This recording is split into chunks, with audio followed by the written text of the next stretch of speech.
Hi, everybody. This is Erin Bozek, and this is my final unit plan curriculum map project. So let's just jump right into it. Let's get into it. A little bit about me, a little background. I teach general music at Findlay Junior High, which is in Chicago Ridge, Illinois, which is about 20 miles or so southwest of downtown Chicago.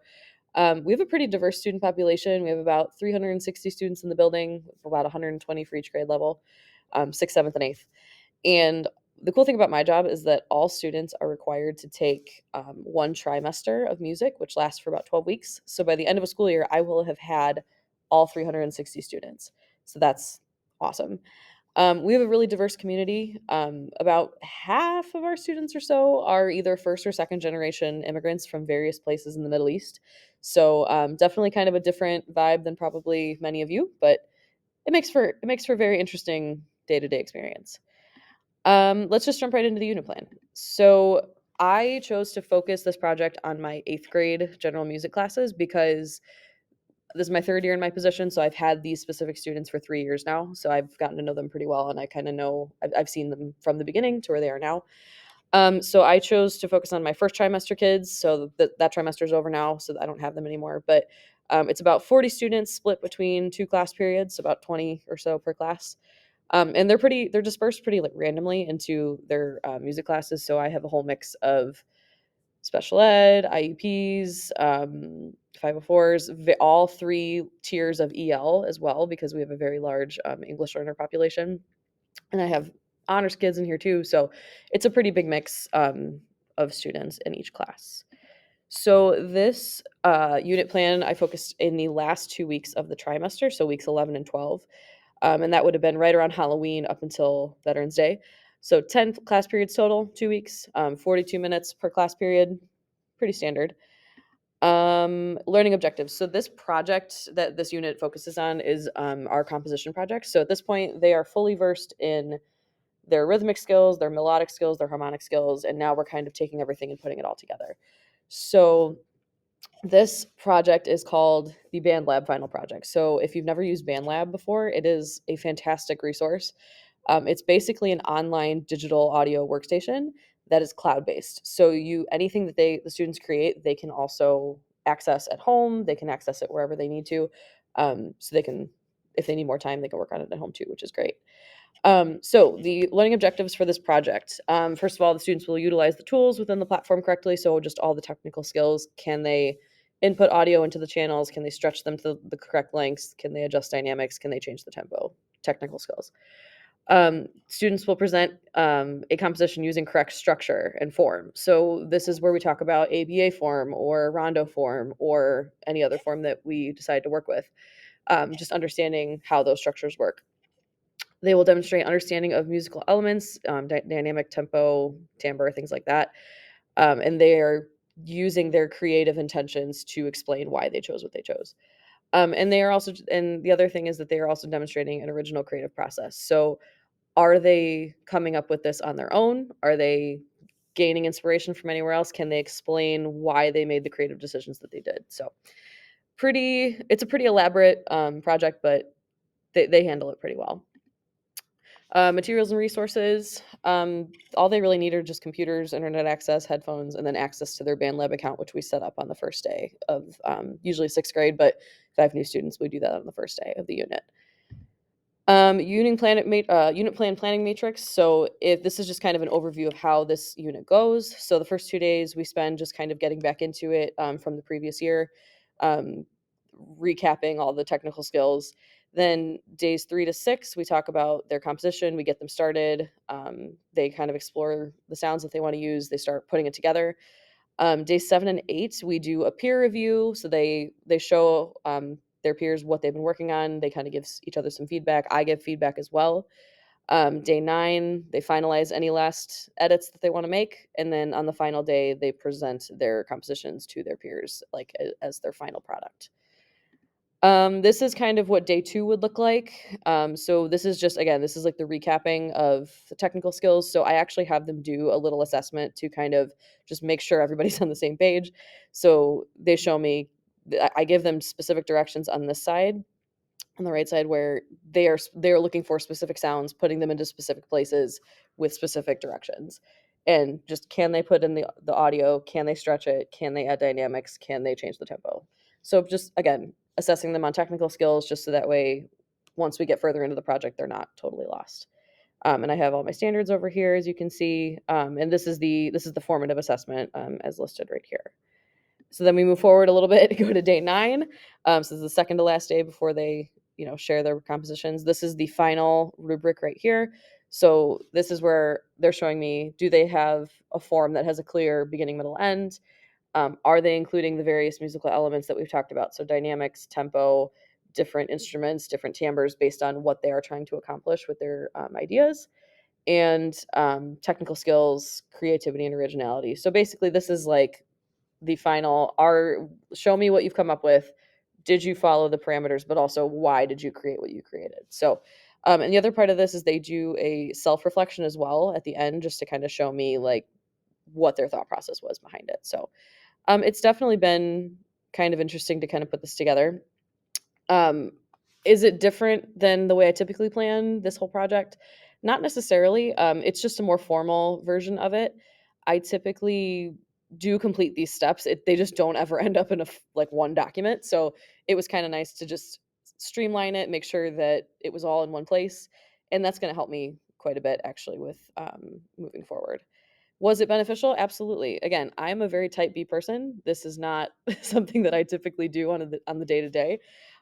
So this is kind of going to help me, especially because I rotate the same 12-week content 3 times. This is going to help me make sure I'm consistent throughout the school year. Challenges about implementing this. Honestly, I don't see any of this as being a challenge to me. In fact, I would say it would almost have the opposite effect. Again, I'm very type B.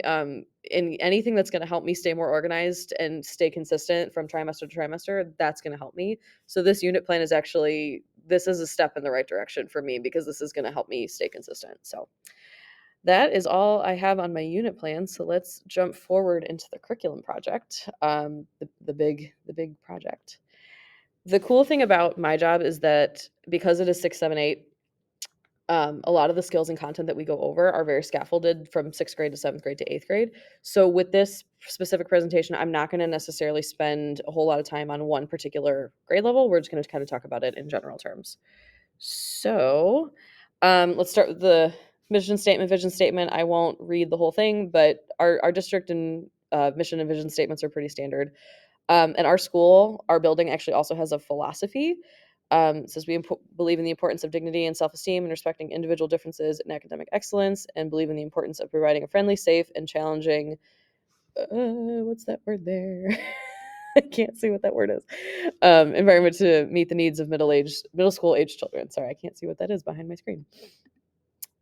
And with the music program mission, vision, philosophy statements, I came up with these on my own, and I will share these with you guys in in the post, just so that way you can kind of read these on your own, just because I'm partially blocking part of it. We'll go back into that in a minute.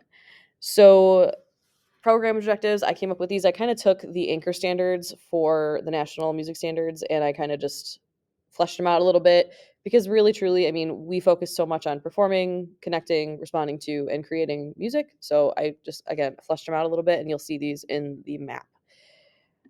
All right, so this is how I structured my map. So I have my district mission statement up here, program vision statement as well, program objectives right at the top. That stays the same. You'll see this is the 7th grade example. So I have my units on the left, the time frames. I typically keep the first 4 weeks. So in the 7th grade, 1, 2, and 3, they focus on early music history, and then they go into opera and musical theater.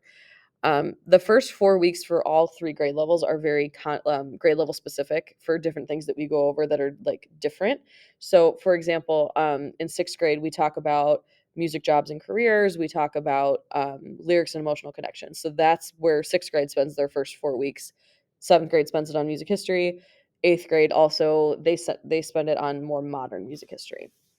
And then for weeks 5 through 12, where we separate it into rhythmic concepts, melodic and harmonic concepts, and digital music, this is where 6th, 7th, and 8th grade are doing the same physical activities, but they have different expectations, different standards, different levels of where they're at.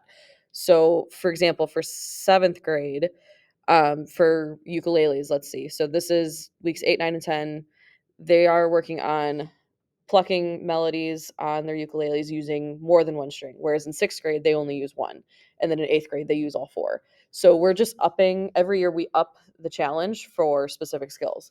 And the same thing for like chords for ukulele. So in sixth grade they're only doing C and F, very very simple strumming patterns, whereas in seventh grade we add in G7, we add in maybe one more, and we have different patterns that they're learning. And then in eighth grade it's even more complex. Um, and then same thing, digital music, they're doing similar projects, but again, the expectations are different based on grade level and skill. Learning activities, I have a variety. These are just a few that I go through in the span of these units. It just kind of, I couldn't list all of them just because I didn't have access to everything when I was working on it. My standards I have listed, I'm going to go through that in a minute. And then my resources and assessments over here, you can't see it right now, but these are actually folders in a Google Drive that if you click on them, it takes you right to it, and it takes you to everything that we use during those units. So it really, truly, I mean, from year to year, it is very scaffolded. Like I said, a lot of these skills are things that we recap every year, but every year they get more difficult, they get more challenging. And some of the content in the early part of the trimester changes a little bit from year to year, but in general, it is very, we're building on skills that they've already learned.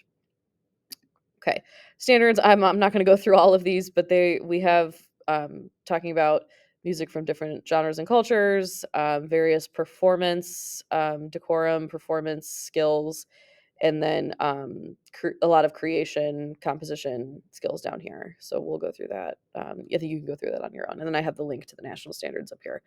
I am very lucky because my school district, they don't have a preference for which standards I use, because the Illinois state standards and the national standards are very similar.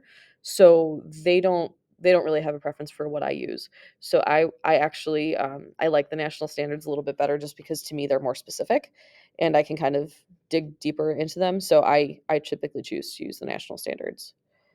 Okay, so reflection on this whole process. Challenging aspect for me, honestly, the biggest challenge was the original setup of my map. I had an idea of what I wanted to do. I knew what I wanted it to look like. But getting Google Sheets to cooperate was my biggest hurdle. There was a lot of frustration there, but overall, once I had that figured out, the rest of the process was very smooth. Um, since I work with three grade levels on a daily basis, I feel like I have a pretty solid understanding of how I effectively scaffold my content, my units, my instruction based on different grade levels. And also, I have to submit weekly lesson plans to my administrators with standards included. So I am very familiar and comfortable with standards, with scaffolding, with making sure that my students are meeting those checkpoints, and just understanding where my curriculum should be and where my instruction should be. Really, this was just a big reminder of looking at the bigger picture of it rather than just day to day. If I had more time, what would I do? I would 100% reorganize the folders for my assessments and resources. It was such a quick, just dumping them into folders. I ideally would like to have subfolders where it's individual weeks of resources. That way I can literally just pull up, okay, this is week one, pull it up, print everything out in one day, and be ready to go. At some point I will do that. It's just, I haven't gotten there yet.